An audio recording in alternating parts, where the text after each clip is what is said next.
May certification mismo yung BIR. Sila na mismo yung nagsabi, o ano, nagbayad na. Ayaw ninyong maniwala.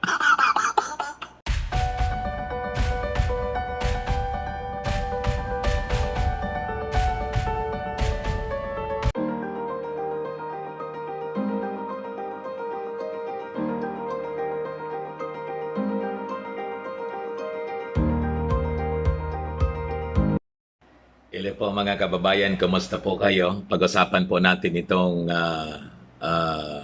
preliminary hearing na ginawa ng Commission on Election dito po sa disqualification case against Bongbong Marcos. Ginawa po kahapon yung presiding si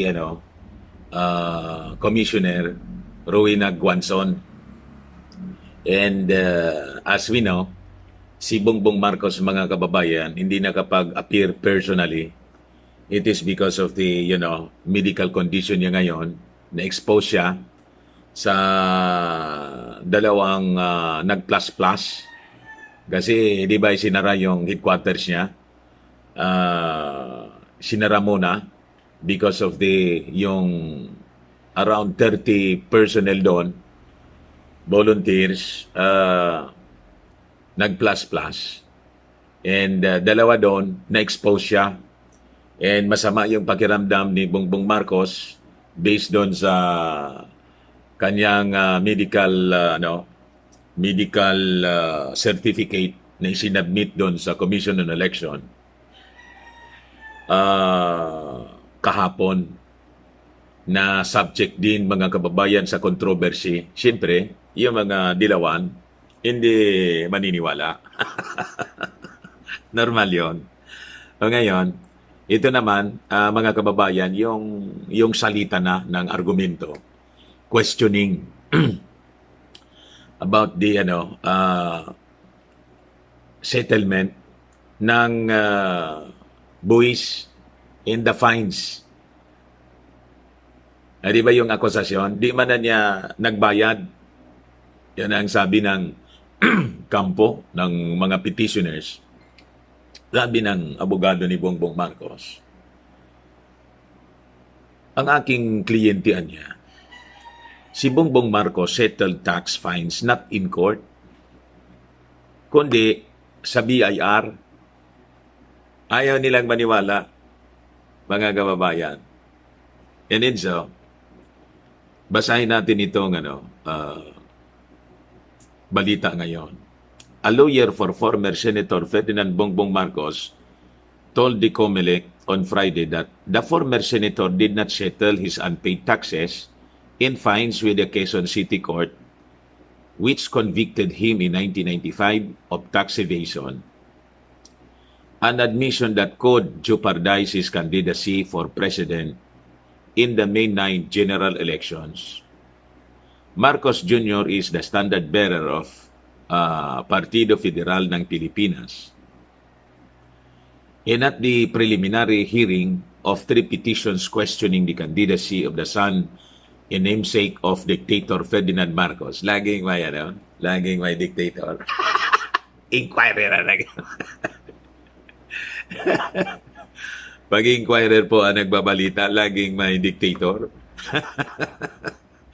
Idagdag pa ninyo yung magnanakaw na presidente, anak ng magnanakaw na presidente, para solve.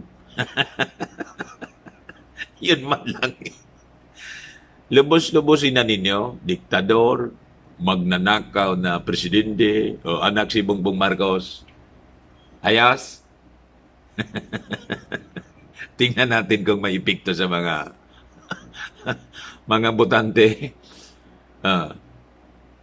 At the preliminary hearing of the 3 petitions questioning the candidacy, lawyer Hannah Barcena claimed that the former senator directly paid his tax deficiencies to the Bureau of Internal Revenue on December 27, 2001.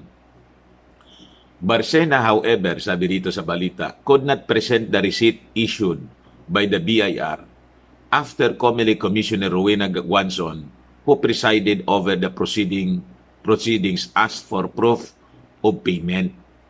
Instead, Barcena cited BIR certification on December 9, 2021, which supposedly showed that her client had satisfied the order of Quezon City Regional Trial Court, Branch 105, directing Marcos Jr. to pay the taxes due and the corresponding fines. Ito proof of payment. May certification mismo yung BIR. Sila na mismo yung nagsabi, nagbayad na. Ayaw ninyong maniwala.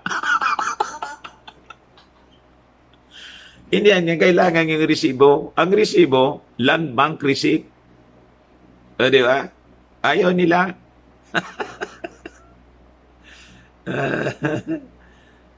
Sabi ko sa inyo, mga kababayan, Jake Ray Fajardo, who represented the group of petitioners led by martial law survivor Bonifacio Ilagan, argued that Marcos Jr. was already barred from running for public office after he was found guilty of violating the National Internal Revenue Code.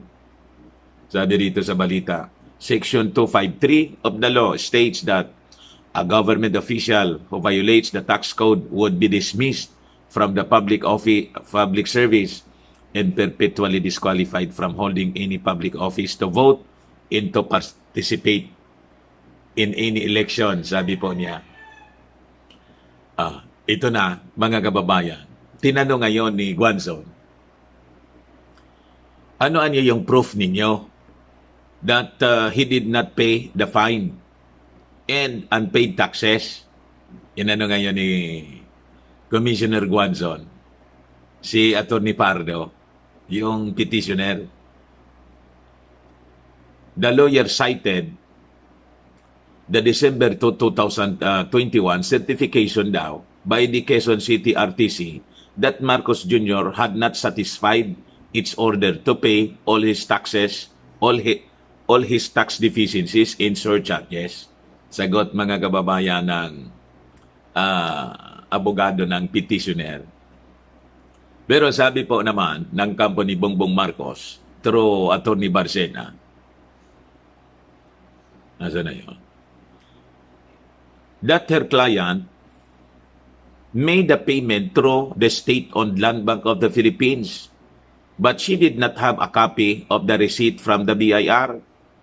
Antonio Salvador, counsel for another group of petitioners led by Akbayan Party List, also raised the issue on Marcos Jr.'s compliance with this sentence.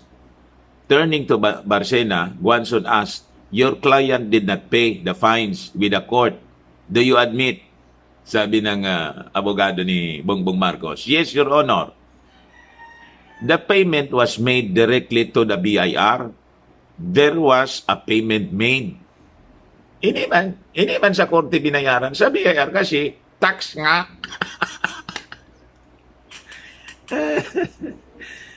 We have no evidence that the payment was made in court, but we have a certification from the BIR that the payment was made through the land bank. Gano'n naman talaga ang proseso, mga kababayan. Pagbabayad ka ng tax mo, sasabihin ng BIR, punta ka doon sa yung authorized collection, anong tawag doon? Collection agencies. Yan.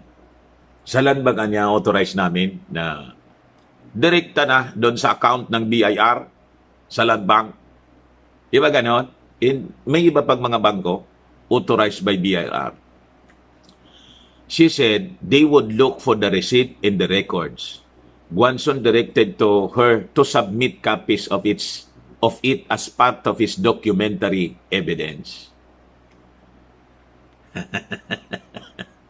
Sige kasi, itong mga petitioners, sige ang hanap ninyo sa korte. Sinabi na many times ng kampo ni Bongbong Marcos, wala sa korte, sa BIR kami nagbayad. Parang, mga kababayan, yung nanay, may ganitong kwento po, pero joke man lang. Sabi ng nanay doon sa anak niya, hanapin mo anya, anak, yung karayom. Nandun na niya sa lalagyan sa sa kwarto. Hanapin mo, kunin mo kasi magtatahi ako. Tapos, sabi ng opo, sabi ng anak. Maya, ang tagal, hindi nakukuha yung karayom. Tinawag yung anak. Asa na yung karayom? Ba't hindi mo makuha? Tapos, bakit nandito ka sa sala? Hindi ka man naghahanap sa kwarto? Nanay, kasi madilim sa kwarto, takot ako doon. Kaya dito ako sa sala naghahanap kasi maliwanag.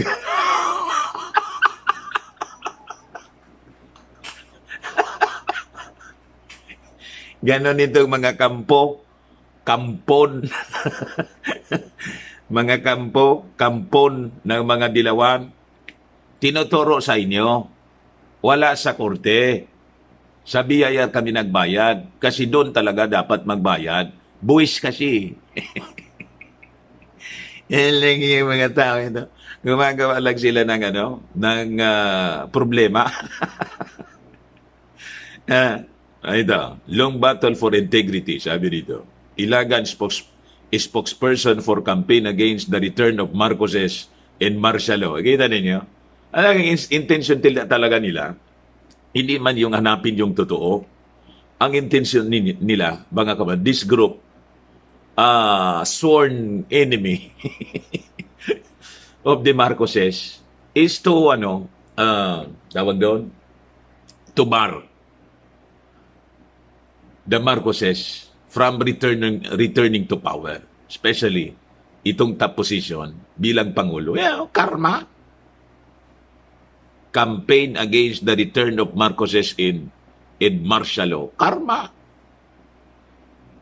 Said the hearing symbolized the long battle for integrity and justice to prevent a Marcosian comeback 36 years after the EDSA People Power Revolution deposed the dictator. Yan ang mga propaganda ninyo. Kung makakabalik man po yung mga Marcoses sa Palasyo Malacanang, yan mangyayari kasi ginusto ng mga Filipino ng napakaraming mga Filipino, ginusto. Hindi dahil ginusto nila by force, but by election. Demokrasya tayo eh. Gayon, nagdidikta kayo kung sinong dapat ilagay. Huwag kami.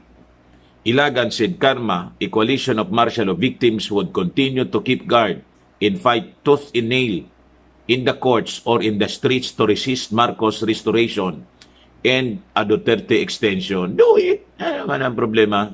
Sige lang kayo dyan. Allowing the dictator's son to return out to run despite his conviction in tax case would be a mockery not only of the elections but of our nation's history, our democracy, and our hard-won rights and freedom, said Ilagan. Sa inyo yon, opinion ninyo. Pero pag natalo naman kayo rito, sasabihin ninyo, patay na yung democracy. Tapos bibirahin ninyo yung Commission on Election. Ganon ang ugali ninyo. Pag natatalo kayo. Patay na ang demokrasya. Kahit sa Supreme Court. Patay na ang demokrasya. Ano ba? So, yan po mga kababayan. Ang gusto ko lang na ipaabot sa inyong update tungkol dito sa preliminary hearing sa disqualification case ni laban kay Bongbong Marcos. And hopefully, matapos na po ito para tuloy-tuloy na po ang kampanya. Huwag lang kayong maniwala sa pandemonium na could be used to disrupt the election. Huwag kayo maniniwala. Ayan, bantay kayo mga Marcos loyalists. Baka gamitin po ito para hindi matuloy yung election po sa May 9. Bantay kayo. Be on guard, sabi natin. So, maraming salamat po. Yan muna for now. Click subscribe lang po sa Dante Talks. Bye-bye po mga kababayan. Ako po si Dante Maravillas. God bless.